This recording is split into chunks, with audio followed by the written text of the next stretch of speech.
Assalamualaikum warahmatullahi wabarakatuh. Waalaikumsalam warahmatullahi wabarakatuh. Waalaikumsalam. Ya.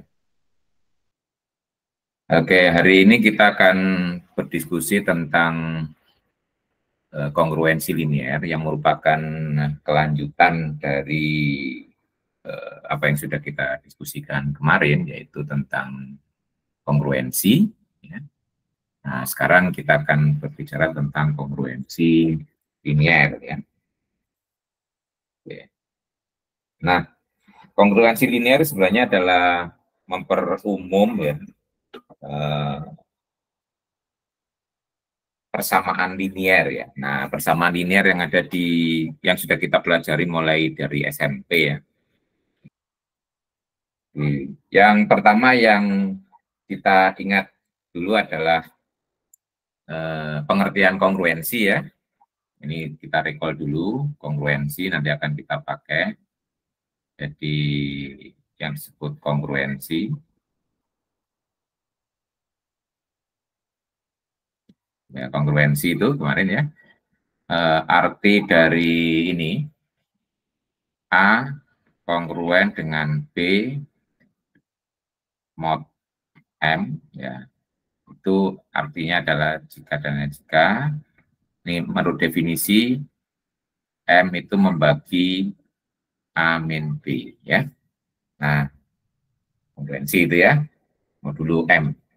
Ini juga ekivalen juga di teorimanya mengatakan bahwa ini karena ini M membagi A min B berarti A min B A dikurangi B itu sama dengan K kali M, atau dengan kata lain A sama dengan B ditambah KM ya toh. Ini ekivalen dengan mengatakan A itu sama dengan B ditambah KM untuk suatu K di Z.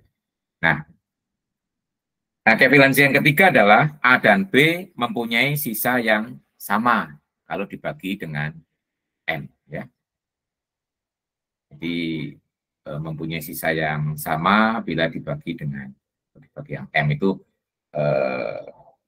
ekivalensi ya. Jadi kalau kita ingin mengidentifikasi dua bilangan itu kongruen modulo M, bisa menggunakan definisi, yaitu selisihnya kelipatan M, atau bilangan yang satu merupakan bilangan yang lain ditambah kelipatan M, atau dua bilangan itu kalau dibagi M mempunyai sisa yang sama. Itu ada yang ketiga ya. Nah, ketiga itu adalah ya mempunyai sisa yang sama, berarti A dan B itu kalau dibagi dengan M, berarti misalnya I1M ditambah R. B itu juga akan sama dengan I2M ditambah R ya. Dengan R-nya adalah ya gitu ya. Jadi mempunyai sisa yang sama kalau dibagi dengan M. Nah, kita akan memakai konsep ini. Nah, jadi kongruensi linier itu memperumum konsep persamaan linier. Kita ingat dulu tentang persamaan linier.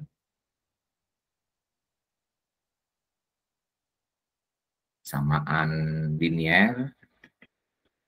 Nah, persamaan linier kalau kita kembali ke SMP, mulai dari yang satu variabel.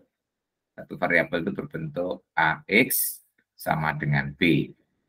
Ya. Kalau dua variabel misalnya AX ditambah BY sama dengan C ya. Kalau dua variabel. Kalau N variabel banyak itu yang sering kita tulis A1X X1 ditambah A2X2 ditambah dan seterusnya sampai AN XN sama dengan B ya. Itu bentuk persamaan linier. Nah, kalau tanda sama dengan ya, tanda sama dengan itu kita ganti dengan simbol kongruen ya, kongruen ini. Nah, maka kita yang punya adalah kongruensi linier ya. Jadi persamaan linier menjadi kongruensi linier. Jadi kalau kita mulai dari yang paling sederhana, di sini ada persamaan linier dengan satu variabel, berarti nanti kita mempunyai kongruensi linier dengan satu variabel ya. Nah, kongruensi linier. Ini, jadi kalau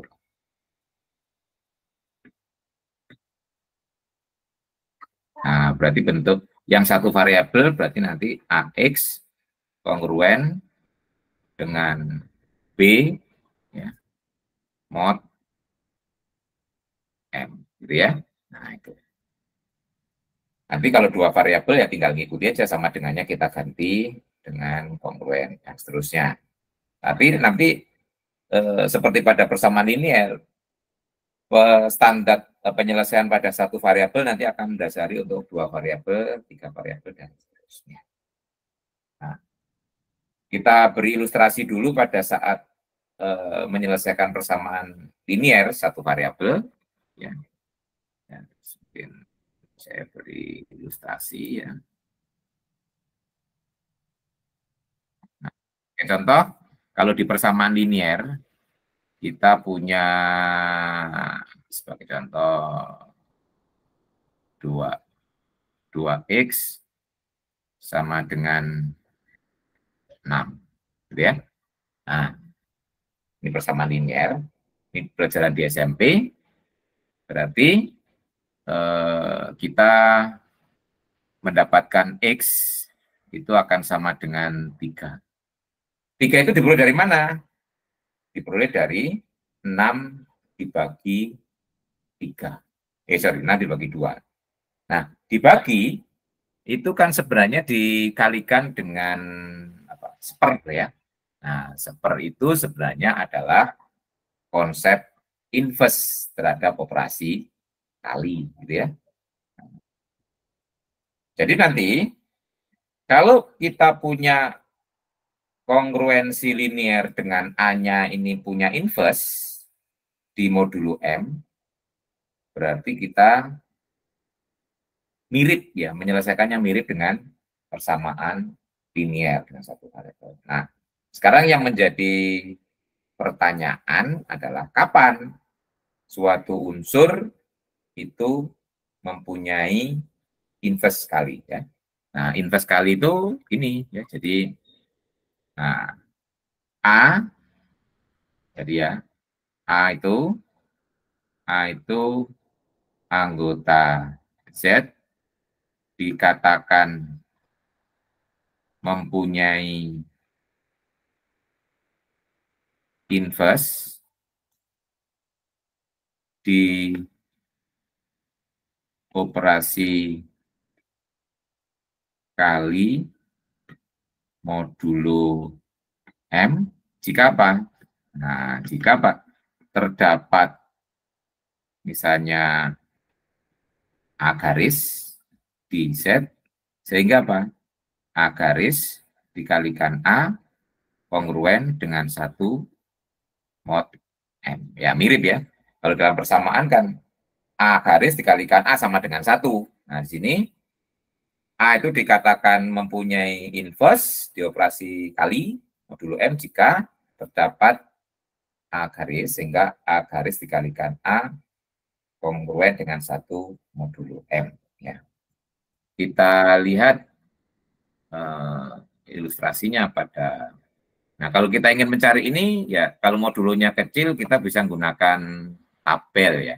Tabel. Misalkan kalau kita punya di Z4, ya, Z4. Nah, kita punya di mod 4, ya. Kita yang punya mod 4 dulu ya. Kita. Nah, 0 saya kecualikan, karena kalau dikalikan 0 kan semuanya harus 0 ya. Saya buat saja 1, 2, 3 saja yang kita kalikan ya. 1, 2, 3. 1, 2, 3. Kalau dikalikan di sini ini 1, 2, 3, 2, 0, 2 ya. Ini kemarin ingat waktu membuat tabel ini ya. 3, 2, 1. Ya. Nah, jadi di sini yang mempunyai inverse apa di sini? Ya, 1 dan 3. Karena kenapa? Di sini kita lihat bahwa 1 kali 1 itu kongruen dengan 1 mod 4. Kemudian 3 kali 3 juga kongruen dengan 1 mod 4. Jadi pada modulo 4, perkalian modulo 4 yang punya inverse itu adalah 1 dan 3. 2 tidak punya, karena 2 kali berapa sama dengan 1 tidak ada. Ya. Nah, saya beri ilustrasi yang kedua, mod 5. Ya, kalau di mod 5.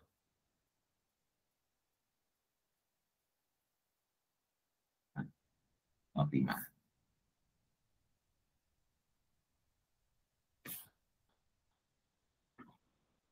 Ya, nolnya nggak penting, karena kalau dikalikan jadi 0.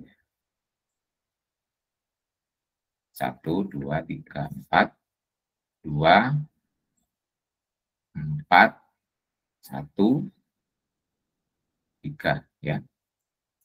Kemudian 3, 1, 4, 2. Ya. 4, 4, 3, 2, 1. Nah, kalau kita lihat dari tabel itu, yang punya inverse apa? Semuanya. Ya, kita lihat ya. 1 kali 1, 1, 2 kali 3, 1, 3 kali 2, 1, kemudian 4 kali 4, 1. Ya, kita lihat ya. Di sini 1 kali 1 itu kongruen dengan 1 mod 5. Kemudian 2 kali 3 itu kongruen dengan 1 mod 5. Kemudian 3 kali 2 juga demikian. Nah, sebenarnya kalau ini komutatif ya 2 kali 3 sama saja dengan 3 kali 2 ya. Kemudian 4 kali 4. Nah, berarti di sini selain unsur 0, 1, 2, 3, 4, semuanya punya inverse di mod 5. Mungkin saya berikan ilustrasi satu lagi untuk pengambilan kesimpulan ya. Mod 6.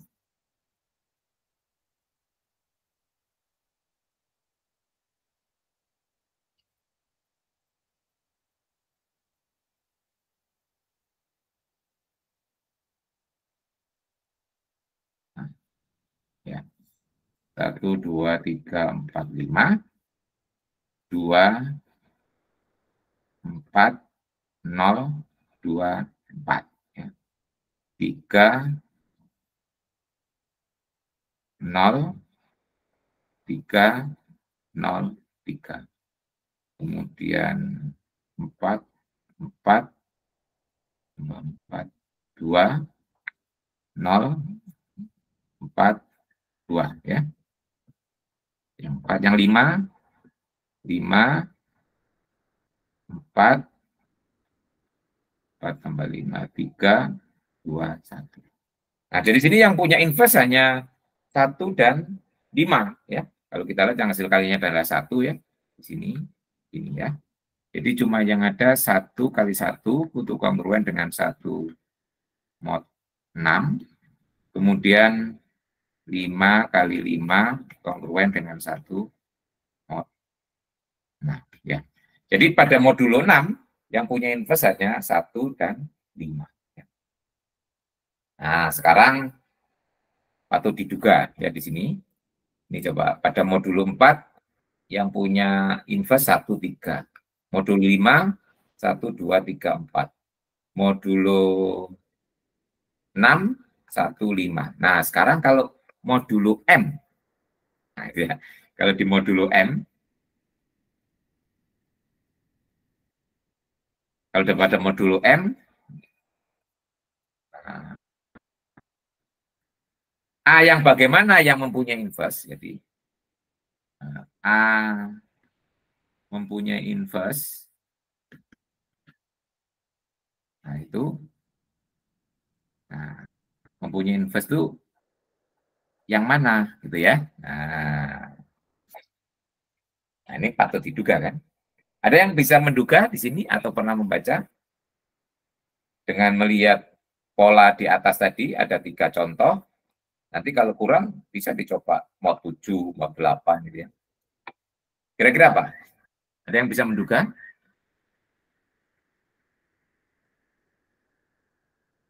Dia, Ayu, gimana? Dia, mana dia? Ini kalau dipanggil nggak respon, nanti dicurigai nggak ada di sini. Soalnya videonya kan nggak kelihatan. Mana Diayu mana dia? Nah, oke. Bisa menduga kira-kira unsur yang bagaimana yang mempunyai inverse? Dengan melihat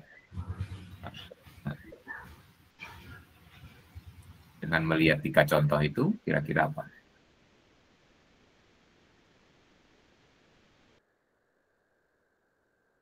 Ya. Di sini kalau pada modulo 4 itu 1, 3. Modulo 5, 1, 2, 3, 4. Modulo 6, 1, 5. Jadi kalau modulo 7, modulo 8, modulo M. Kalau belum bisa menjawab suatu, kalau modulo 7 kira-kira apa? Modulo 8 kira-kira apa? Nanti bisa menjawab modulo. Gimana dia? Bisa menjawab?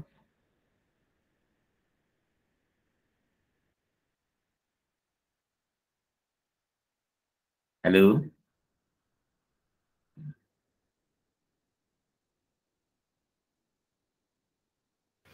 Masih bingung, Pak. Oh, masih bingung. Ya. Mungkin di belakang dia ada yang punya ideas atau gagasan atau apa gitu. Kira-kira apa yang mempunyai invest di situ? Sebenarnya kalau Anda kurang yakin bisa mencoba lagi, misalnya modulo 7 gitu ya, dibuat perkaliannya. Nanti yang punya invest apa? Nanti di modulo 8 dan sebagainya. Ada yang bisa melihat? Tinggal melihat ini, bilangan ini yang mempunyai invest, itu apa kaitannya dengan modulo 6, 1 dan 5 ini. Kemudian 1, 2, 3, 4 ini kaitannya dengan 5, Pak. Kemudian 1, 3 ini kaitannya dengan 4.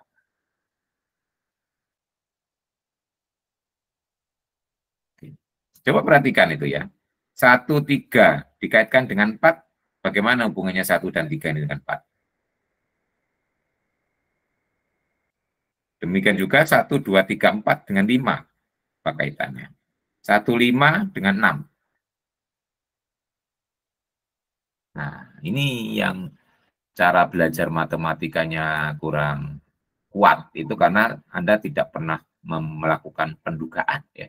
Padahal menduga atau conjecturing itu adalah bagian dari belajar matematika. Jadi kalau Anda mengerjakan soal dan sebagainya itu ada proses menduga gitu ya. Biasanya untuk mencari ide-ide itu adalah ada dugaan-dugaan tertentu. Oh, diduga begini. Dugaan itu bisa salah ya.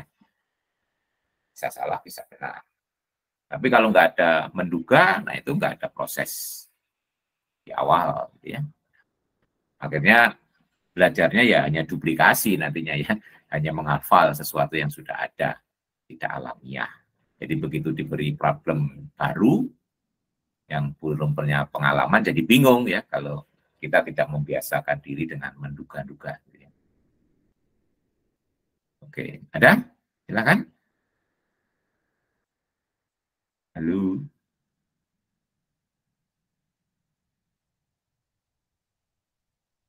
Nah ini kan Anda sudah punya pengalaman sifat-sifat banyak gitu ya. Tinggal recalling aja kira-kira apa yang cocok untuk kondisi di sini. Kalau saya tanya pada mau 7, ya mau 7 aja. Ya, apa saja yang punya inverse? Ya. Farhan Halim, mana Farhan Halim? Halo, Farhan Halim mana? Saya, Pak. Ya, kalau pada mau 7, kira-kira yang punya inverse apa saja? Pada mau 7. Kan tinggal cari yang punya pasangan kalau dikalikan sama dengan 1 gitu kan ya. Nah, diurut saja. Kalau kita nggak mau menetapkan, ya. Izin membantu, Pak. Ya silakan, Sahibul. Untuk mod 7 semuanya punya inverse. Kecuali 0 ya kan ya. Nah, Ya. ya. Lihat itu 1 kali 1 1 ya toh. 2 kali 3. Sorry, 2 kali 3. 2 kali 4. Ya, 2 kali 4 itu 1 kan ya. Berarti artinya ya. 2 dan 4 itu juga punya inverse. Kalau 3 kali 5. Nah, 3 kali 5 ya toh. Berarti 3 dan 5 juga punya inverse. Jadi akhirnya 1 punya, 2 punya, 3 punya, 4 punya, 5 punya, gitu ya? 6. Iya, Pak. 6 kali 6. 6 kali 6. 6 kali 6 itu 8. 6 kali 6. 36 ya. Nah, 36 itu 1 modulo 7 ya. Nah, akhirnya semuanya punya. Nah, gitu ya. Kita sebenarnya hanya perkalian begitu bisa mencongak ya kalau modulonya bilangannya kecil. Oke, jadi kalau modulo 7 itu 1, 2, 3, 4, 5, 6 semuanya punya inverse. Oke, lanjut. Kalau belum punya dugaan, silakan dicari di modulo 8. Nah, ayo siapa yang bisa jawab? Di modulo 8, siapa saja yang punya inverse di sana? Modulo 8. Ya, dengan mencongak bisa. Kalau nggak bisa mencongak, ya coret-coret sebentar. Gitu kan ya. Jadi kalau modulnya masih kurang dari 10, itu saya kira perkaliannya kan nggak terlalu besar ya. Ada perkalian di bawah 10 kan harus sudah biasa. Cuma di sini jadikan modulo. Ya. Modulo 8. Siapa yang bisa menjawab? Apa saja yang punya inverse? Satu, Pak. Hah? Satu. Satu. Terus? Satu aja? 3 kali 3. 3. 3 kali 3 kan 1, ya toh? 3. Terus? Ada lagi? Udah. Tuh. 5. 5 punya inverse enggak?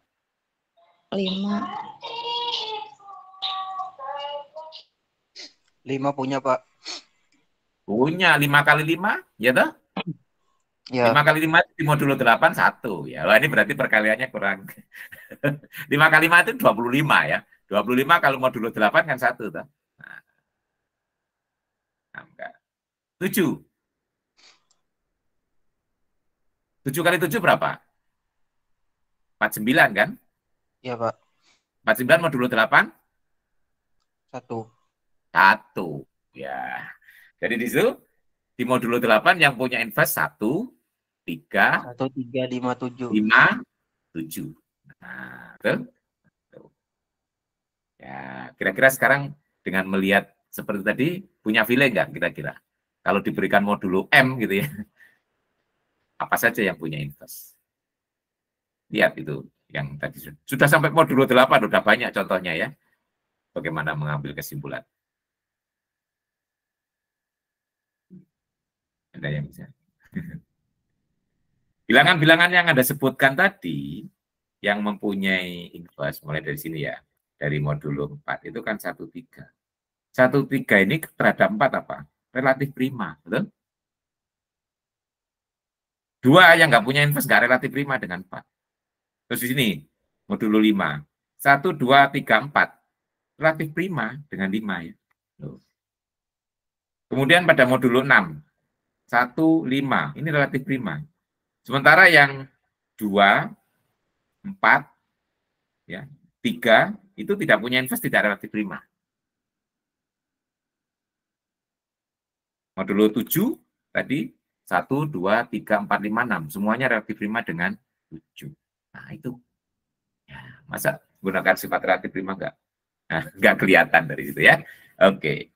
Jadi di sini ya kita punya kalau ini ya A itu anggota Z, terdapat A garis di Z, sehingga A garis A kongruen dengan 1 mod M, itu jika dan hanya jika A dan M itu relatif prima. Ya. Jadi unsur itu punya inverse jika unsur itu relatif prima terhadap modulonya. Nah, ini dugaannya. Jadi sekarang tinggal membuktikannya, ya. Kalau ke kanan, ya, ke kanan berarti kita punya ini. Jadi misalnya terdapat A garis di Z, sehingga A garis A kongruen dengan 1 mod M. Ya. Nah, yang akan dibuktikan bahwa A dan M relatif prima. Nah, sekarang kalau A garis kongruen dengan 1, berarti di sini apa? Kesimpulan kita kan M itu membagi A garis A dikurangi 1. Ya, itu by definition. Berarti A garis A dikurangi 1 itu sama dengan K kali M untuk suatu K di Z. Ya. Nah, atau dengan kata lain, A garis A dikurangi KM akan sama dengan 1. Nah, ingat dari teorema Besut, ya, akibatnya kalau teorema Besutnya mengatakan kalau GCD itu dapat dinyatakan sebagai kombinasi linear. Tapi kombinasi linear belum tentu GCD. Tapi kalau GCD-nya 1, itu berlaku bolak-balik. Nah, GCD dari dua bilangan itu 1 jika 1 dapat dinyatakan sebagai kombinasi linear dari dua bilangan itu. Nah, jadi lihat, kombinasi linear dari A dan M sama dengan 1, itu kan ya. A garis kali A, itu kan bisa ditambah, min K kali M sama dengan 1. Berarti 1 merupakan kombinasi linear dari A dan M. Jadi kesimpulannya di sini, nah, jadi A dan M di sini relatif prima. Ya. Sekarang kalau sebaliknya, ya. Jadi kalau sebaliknya kita punya A dan M relatif prima, akan ditunjukkan A itu punya inverse. Ya.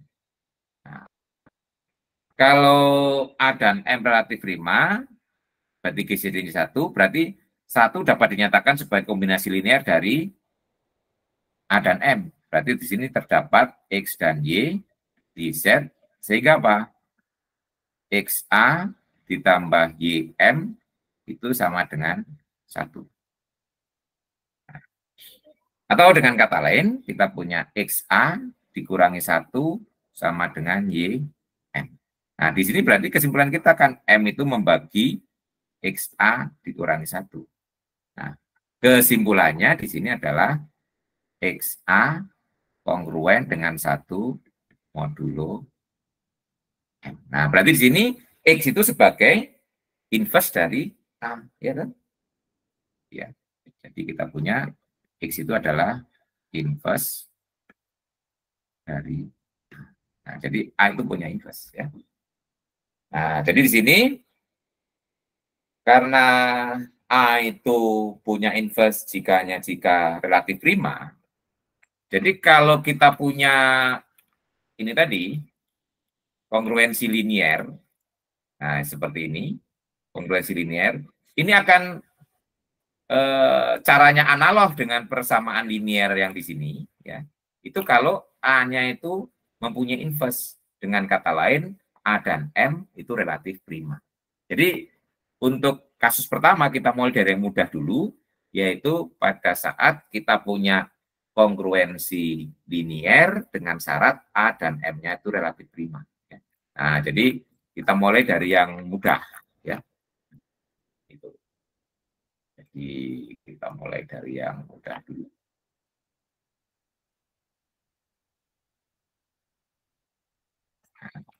Jadi sekarang kasus pertama ini adalah kita punya untuk AX kongruen dengan B mod M, tapi dengan syarat A dan M-nya relatif prima. Nah, kalau relatif prima, di sini nanti A itu punya inverse. Nah, kalau kita sebut aja A garis itu adalah inverse dari A, berarti di sini kita kalikan kedua ruas dengan A garis. Jadi ini A garis dikalikan AX kongruen dengan A garis B mod M. Ya. Di sini menjadi X kongruen A garis B mod M. Nah, jadi penyelesaiannya mirip dengan persamaan linier. Jadi sini ada satu solusi ya, solusinya tunggal yaitu bentuknya ini ya. Ya, saya berikan ilustrasi ya, ilustrasi. Nah, ini mungkin kita punya sebagai contoh ya 3 ya. Misalkan kita punya 3x kongruen dengan misalnya 3 itu 2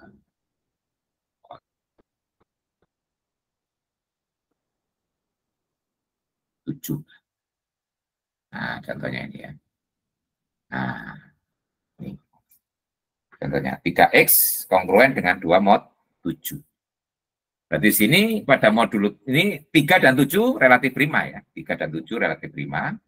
Di sini kita lihat bahwa 3 dan 7 relatif prima. Berarti 3 itu mempunyai inverse pada modulo 7. Apa inverse dari 3? Kita punya 3, 5 kali 3, 15, berarti 1. Ya, berarti kita punya ini. 5 kali 3 itu kongruen dengan 1 mod 7 ya. Berarti 5 itu sebagai inverse dari 3. Berarti kedua ruas kita kalikan dengan 5. 5, 3x, 5 kalikan 2 mod 7. Di sini 5 kali 3 itu 1. Ya. Jadi di sini x, yang di sini adalah 5 kali 2 itu 10, pada mod 7 berarti 3. Nah, berarti ini.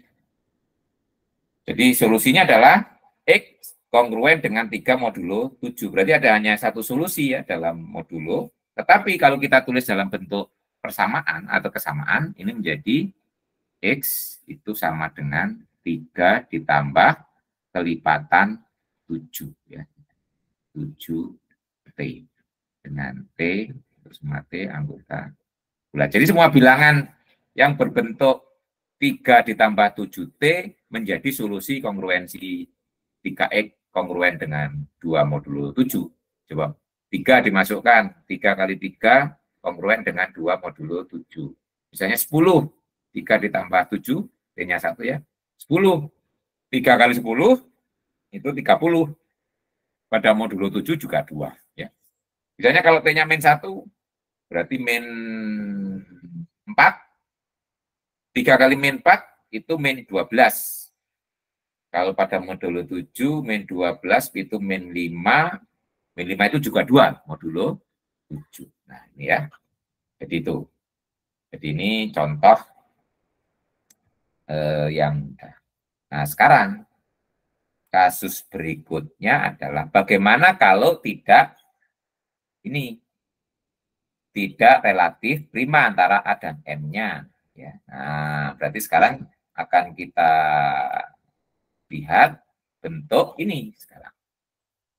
Berikutnya, yaitu kalau kita punya AX kongruen dengan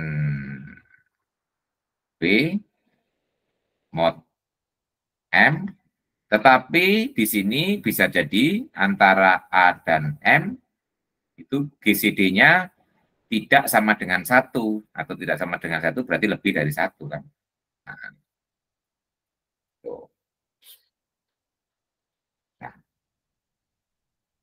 Nah, contohnya banyak ya. Ya.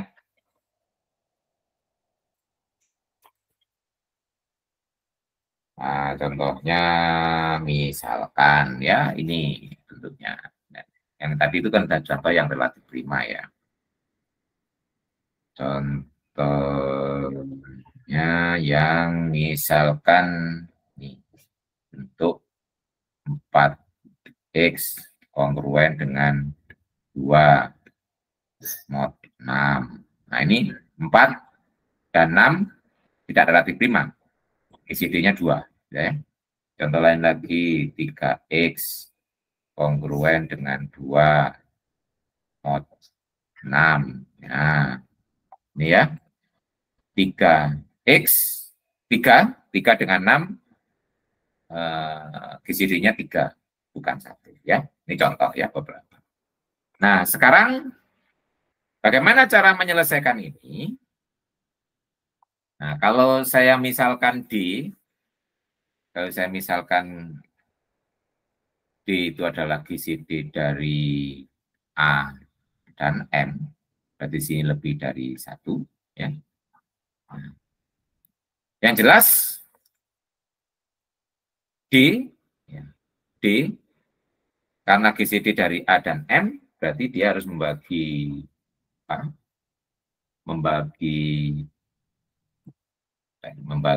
A juga membagi M. Ya.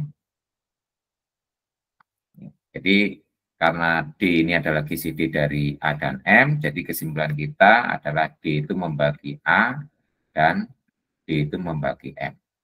Kemudian dari yang ini, ya, dari AX kongruen dengan B mod M apa artinya? Kita lihat ya. Dari yang merah. Dari yang sini, kalau diartikan, ya, itu artinya kan AX kongruen dengan B mod M, itu berarti M itu membagi AX dikurangi B. Ya. Atau dengan kata lain, AX dikurangi B itu sama dengan KM untuk suatu K di Z.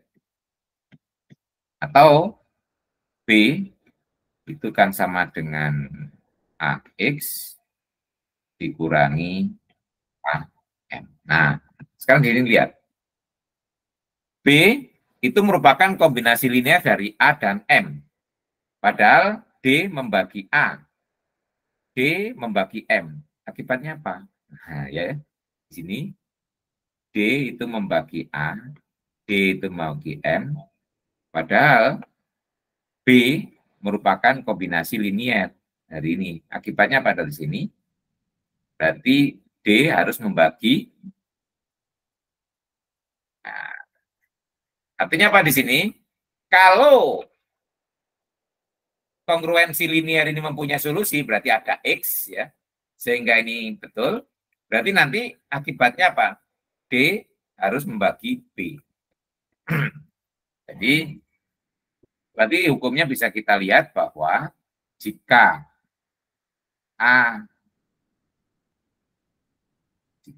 AX kongruen dengan B mod M ini mempunyai solusi, nah, maka akibatnya adalah GCD dari A dan M harus membagi B, ya, harus membagi B. Nah, ini bisa kita pakai untuk kontrol, ya. Kita baca sebagai kontraposisinya. Kalau kita baca dengan kontraposisinya, kalau GCD dari A dan M itu, nah, kalau GCD dari A dan M itu tidak membagi B, berarti kalau kita baca kontraposisinya, maka AX kongruen B mod M tidak, tidak mempunyai solusi. Nah, gitu ya. Nah, ini bisa kita lihat. Nah, kita lihat contoh di sini. Nah, contoh di sini tadi ya. Nah, ini. Nah, kalau yang pertama itu GCD-nya 4 dan 6, 2. Berarti ini masih bisa diteruskan. Berarti ada kemungkinan punya solusi. Nah, tapi yang kedua, soal yang kedua, GCD dari A yaitu 3 dan 6 itu 3. 3 tidak membagi 2. Berarti ini tidak mempunyai solusi. Nah, jadi kalau kita lihat ya tadi, dari contoh tadi, kita punya 3X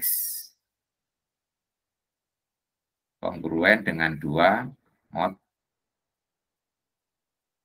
6. Nah, kita lihat GCD dari 3 dan 6 itu adalah 3. Nah, sementara 3 tidak membagi 2. Jadi kesimpulannya di sini, kongruensi linear ini tidak mempunyai solusi. Ya. Jadi ini tidak mempunyai solusi. Nah, gitu ya. Berarti sekarang kalau kita mau membahas kongruensi linear yang mempunyai solusi, kita pada kasus kalau GCD-nya membagi, ya. GCD-nya membagi B-nya. Ya. Nah, sekarang kita coba lihat bagaimana kasus kalau GCD-nya membagi. Jadi kalau kita punya, sekarang kita punya lagi, ya, ini AX kongruen B mod M, tapi dengan kasus bahwa GCD dari A dan M itu membagi B. Membagi B, ya.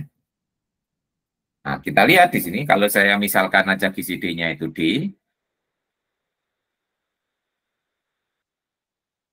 GCD dari A dan M. Nah, kemudian di sini D itu berarti membagi A, D itu membagi M, D itu membagi B. Berarti saya bisa nuliskan, sekarang saya tulis, A aksen itu adalah A dibagi D. Nah, kanan bagi ya. Kemudian M aksen itu adalah M dibagi D, dan B aksen itu adalah B dibagi D. Nah, karena D juga membagi D, ya. Nah, jadi kalau kita ubah kongruensi linear ini menjadi persamaan, ya. Jadi kalau ini kita ubah menjadi bentuk persamaan, berarti kan ya berarti A dikurangi B kelipatan M, atau langsung saya tulis A, ya, AX, ya. AX itu akan sama dengan berarti B ditambah KM gitu aja ya. Nah, sama aja kan ya. Ya kalau tidak begitu ya boleh dimulai ya. Untuk Anda bingung dari mulai definisi ya. Jadi di sini M membagi AX dikurangi B. Berarti AX dikurangi B itu sama dengan KM untuk suatu K di Z. Ya. Berarti di sini AX. Ya. Nah, ini atau ini karena semuanya bisa dibagi dengan D, berarti di sini kalau kita bagi dengan D semuanya, A dibagi D, X, B dibagi D, K, M dibagi D. Nah, berarti di sini akan kita peroleh A aksen X, B aksen, K, M aksen. Nah, dari yang terakhir ini, berarti kita punya apa? Kongruensi A aksen X kongruen dengan B aksen modulo M aksen. Ya. Ada yang baru masuk. Ya.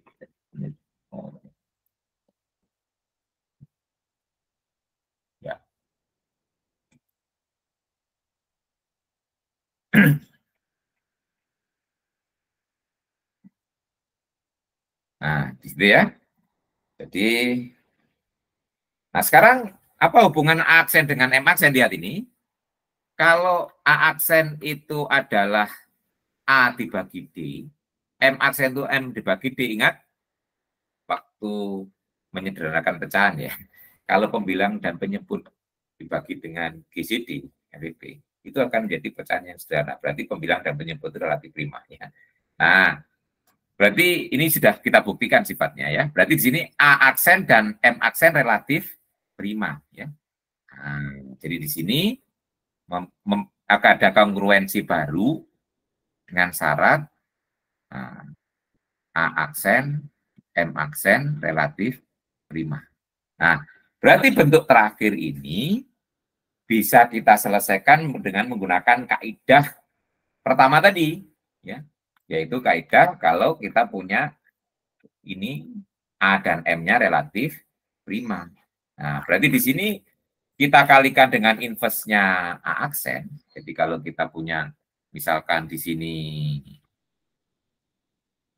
misalkan A inverse garis, A aksen garis itu adalah inverse dari A aksen, berarti akan kita punya apa? A aksen garis dikalikan A aksen X kongruen A aksen garis B aksen modulo M aksen. Ya.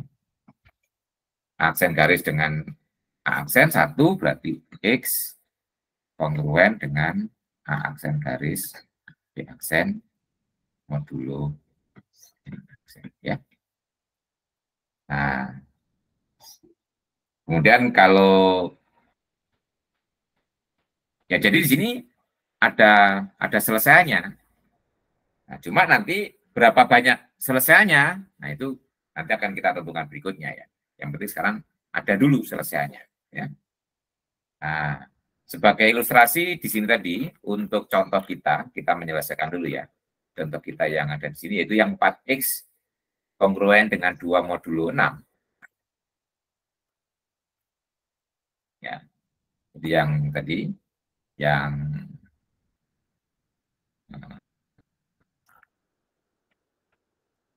di sini ya 4X kongruen dengan 2 modulo 6. Nah, di situ GCD dari 4 dan 6 itu 2. Ya. Kita lihat bahwa GCD dari 4 dan 6 itu 2. Nah, jadi kalau menurut tadi, A-nya dibagi 2, B-nya dibagi 2, M-nya dibagi 2. Nah, berarti ya di sini tadi ya. Nah, ini. Iya. Jadi akan menjadi bentuk kongruensi yang ini ya. Nah, jadi A aksen itu kan A dibagi GCD, B aksen itu B dibagi GCD, M aksen itu M dibagi GCD. Nah, jadi di sini akan kita peroleh 4 dibagi 2, berarti 2X. Ini kongruen, 2 dibagi 2, 1. Kemudian 6 dibagi 2, 3. Nah, berarti ini. Nah, sekarang ini yang dimaksudkan tadi, bahwa kita akan mendapatkan kongruensi dengan syarat A di depannya ini dengan yang modulonya itu relatif prima. Di sini 2 dengan 3 relatif prima, berarti 2 punya inverse. Inverse-nya 2 adalah 2 sendiri ya. Berarti kalau dikalikan 2, 2X, 2 kali 1, modulo 3. Di sini X kongruen dengan 2 mod 3. Ya. Nah, X kongruen dengan 2 mod 3, berarti solusinya di sini ya berbentuk X itu akan sama dengan 2 ditambah 3T dengan T-nya anggota set ya. Nah, bentuknya ini. Nah, sekarang soal semula itu kan dalam bentuk modulo 6, bukan modulo 3. Ini kan selesai dalam modulo 3. Nah, X yang memenuhi ini berapa saja gitu ya. Kita lihat ya. 2 ya. Kemudian 5. Kemudian 8. 11 dan seterusnya. Kalau ke kiri min 1, min 4, min 7, dan seterusnya. Nah, ini ya. Nah, sekarang kalau dalam modulo 6, ada berapa yang berbeda di sini? Yang berbeda, kita lihat ya, cuma ada 2 dan 5. Kenapa? Karena selain 2 dan 5, jadi kalau kita lihat ya, ini, kalau kita ambil 2 dan 5, selain 2 dan 5, kalau pada modulo 6 itu kongruen. Ya.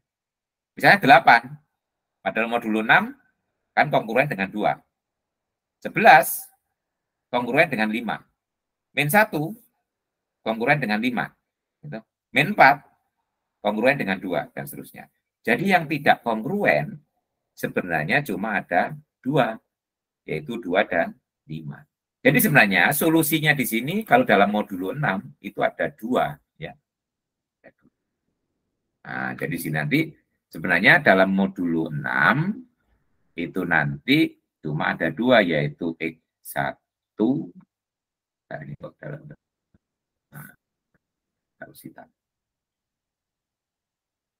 Nah, jadi sebenarnya X1 itu adalah kongruen dengan 2 mod 6 dan X2 kongruen dengan 5 mod 6. Nah, ini jawabannya berarti ya pada soal ini. Nah, di sini ya. Di bentuk yang kongruen, yang tidak kongruen cuma ada 2. Nah, 2 dan 5 ini boleh kita ganti yang lain ya. Ini yang sering kemarin kan kita sebut apa itu? Residu lengkap ya. Bisa juga kita tuliskan min 1 dengan 2 juga boleh ya. Min 1 dan 2. Pertama 2 mod 6, yang kedua min 1 mod 6. Ya, itu yang penting kita tuliskan adalah residu lengkap. Tapi residu lengkap di situ yang standar ya kita pilih yang bawah. Kalau di sini modulo 6 ya kita ambil yang diantara mulai 0 sampai 6 min 1 ya. Berarti 2 dan 5 yang kita ambil. Itu yang standar kan ya kemarin. Nah, jadi lihat di sini. Di sini D-nya 2. Nah, berarti ada 2 solusi. Apakah betul begitu? Nanti kita lanjutkan ya. Di sini tadi. Di sini tadi ya. Nah, kita lihat apakah banyaknya solusi yang tidak kongruen itu sebanyak D. Nah, di sini kalau kita lihat kan ada 2 ya, karena D-nya 2 dari situ. Jadi di sini kita lihat 2 itu kita peroleh dari 3 kali 0 ya. Kemudian yang 5 ini di sini 3 kali 1. Berarti sebenarnya T-nya kita ambil residu lengkap 0 dan 1 ya. Nah, 0 1 ya. Lalu pada D-nya 2. Nah, sekarang ini kita lihat ya dari bentuk yang terakhir. Ya. Dari bentuk yang terakhir akan kita jabarkan lebih jauh ya dari yang ini. Nah, itu nanti kita lihat ya.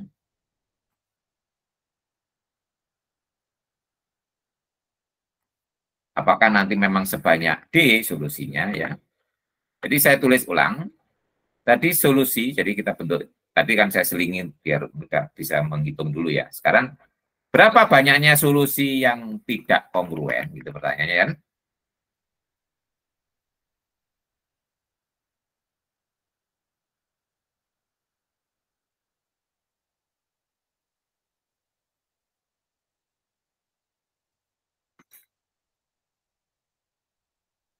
Nah, gitu ya. Nah, kita ambil yang terakhir tadi, kelanjutannya tadi ya, yang saya bulati itu ya. Jadi kita sudah sampai di situ tadi, X kongruen dengan, nah, saya tulis ulang, ya. Kita tadi situ, X kongruen dengan A aksen garis B aksen, mod M aksen. Ya. Jadi kita akan menghitung berapa banyak yang tidak kongruen. Ya, untuk memudahkan nulis, ini saya ganti aja dengan X0 ya, ini kan nilai. Ini solusi dari bentuk yang saya tulis saja X0 itu adalah A aksen garis, B aksen itu adalah solusi dari bentuk yang relatif 5 X0 itu ya. Oke. Jadi kita akan melihat, misalnya kita punya, ya, jadi kita identifikasi kalau kita punya dua solusi itu sama, nah nanti apa yang terjadi gitu ya. Jadi nanti kita bisa mengidentifikasi kalau yang berbeda. Jadi misalkan saya punya dua solusi ya. Di sini dari ini kan jadi dari sini ini sebenarnya solusinya kan berbentuk ini tadi ya, kalau kita lihat ya, berbentuk ini ya. Jadi kalau kita lihat ini solusinya kan berbentuk X0 ditambah ini ya. Nah, kalau kita lihat ya, nah kan ini ya. Jadi kalau X kongruen dengan 2 mod 3 berarti X kan sama dengan 2 ditambah kelipatan dari 3. Nah, berarti sini kan X0 ditambah kelipatan dari ini sama ya. Jadi M aksen ya. M aksen T ya gitu. Nah, ini kan solusinya untuk semua T anggota Z. Nah, nanti pertanyaan kita, dari bentuk terakhir ini ada berapa banyak yang tidak kongruen kalau kita kembalikan pada modulo M ya. Karena soalnya kan dalam modulo M. Ini adalah bantuannya ada modulo M aksen. Ya. Dugaannya tadi kalau kita dengan menyelesaikan soal ini tadi, itu ada sebanyak D, jadi kan D-nya 2 ya. Nah, jadi kita identifikasi kapan itu sama. Misalnya kita punya dua solusi ya. X1 itu bentuknya adalah X0 ditambah M aksen T1. X2 itu berarti X0 ditambah M aksen T2.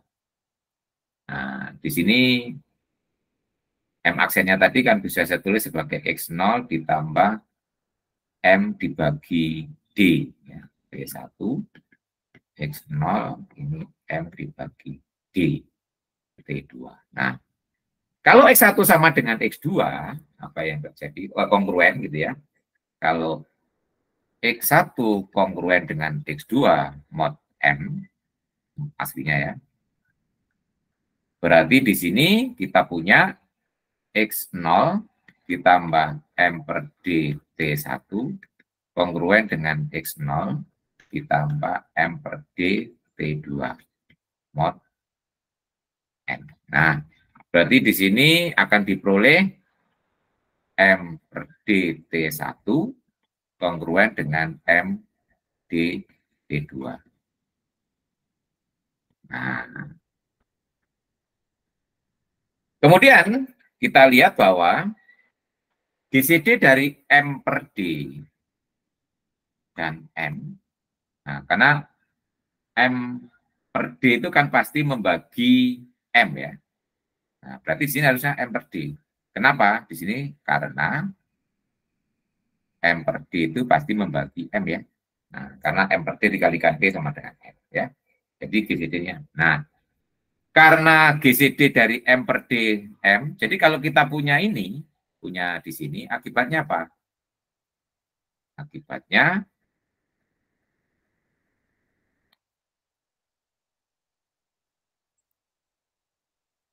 di sini akibatnya adalah ini T1 kongruen dengan T2.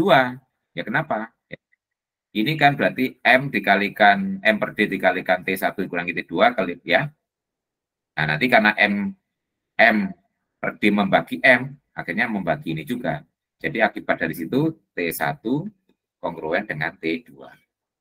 Modulo M. Nah, berarti di sini solusi itu nanti akan sama kalau T1 dan T2 itu kongruen dalam modulo M.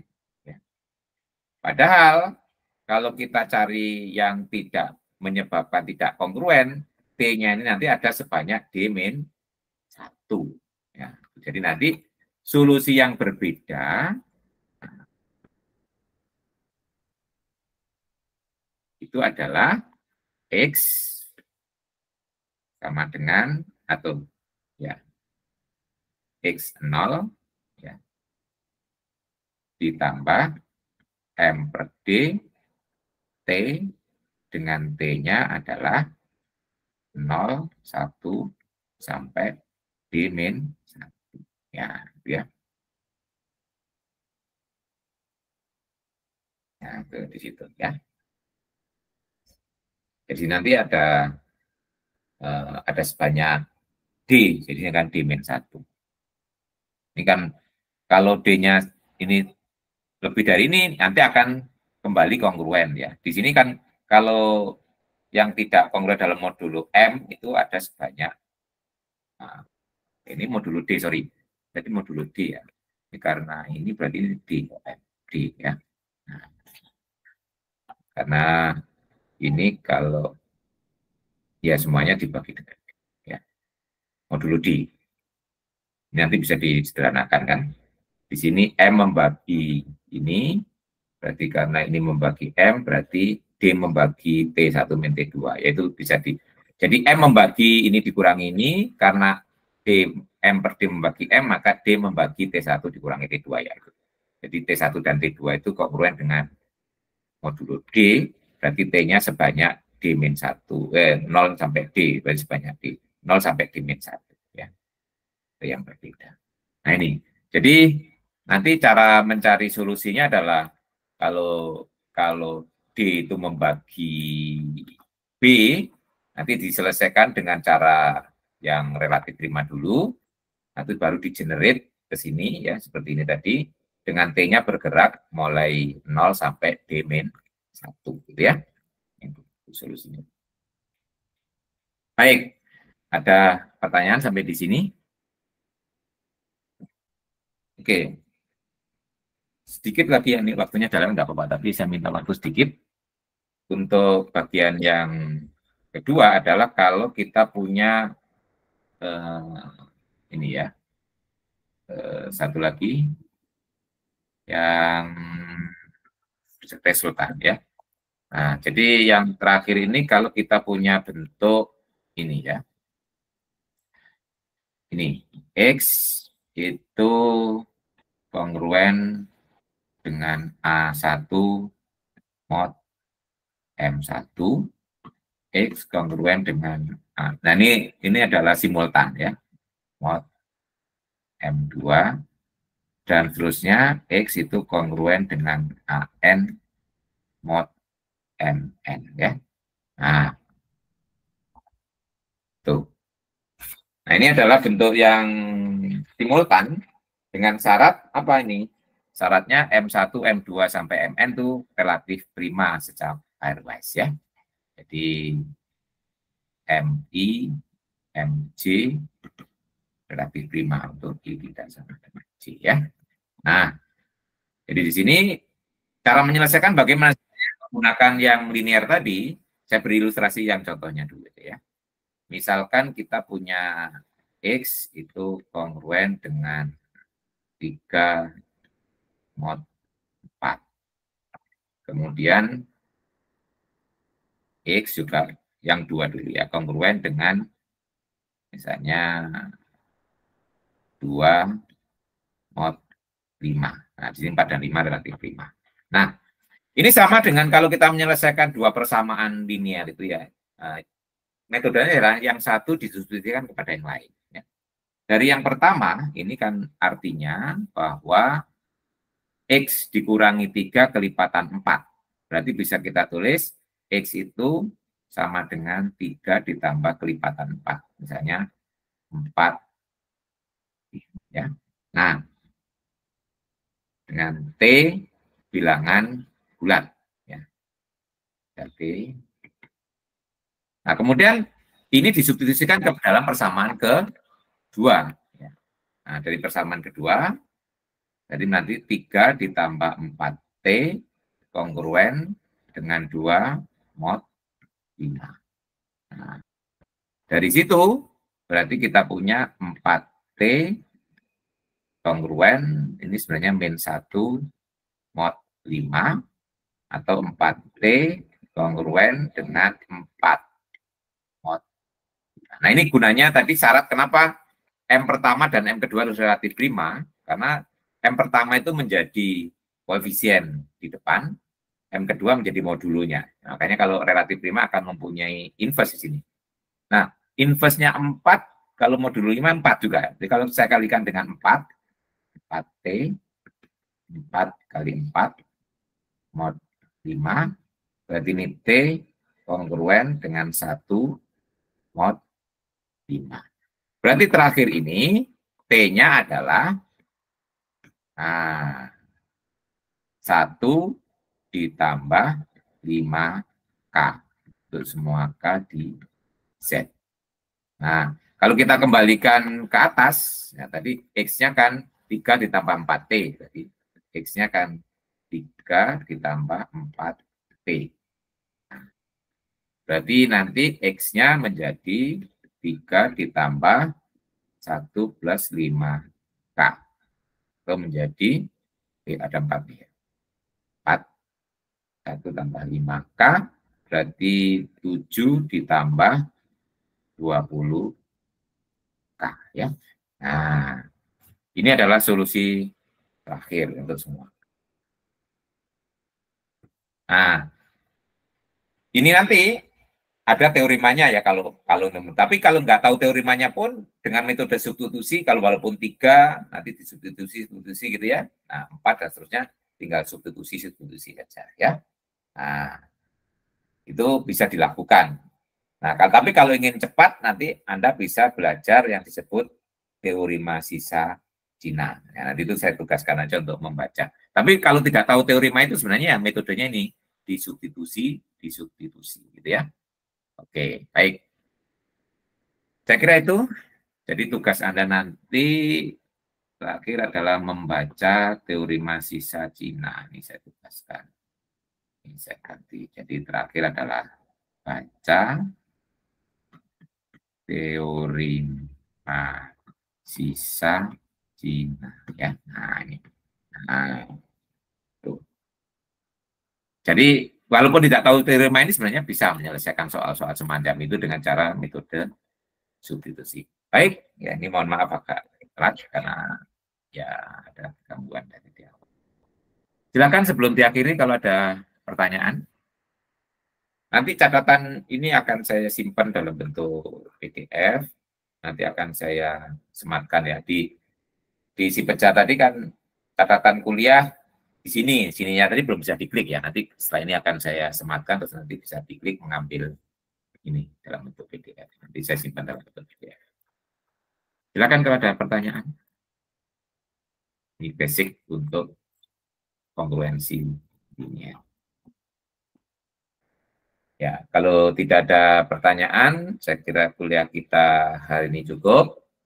Insya Allah kita akan ketemu lagi pada tanggal 19 ya. Tergantung mau daring apa luring nanti akan di-vote lagi ya. Oke, semoga masih tetap semangat. Sekarang sudah pertemuan ke-10 ya. Tinggal 5 kali kuliah terus 1 kali ujian akhir ya. Ya, sisa-sisa tenaga untuk semangat. Saya kira cukup. Assalamualaikum warahmatullahi wabarakatuh. Waalaikumsalam warahmatullahi wabarakatuh. Makasih, Pak. Yuk, sama-sama.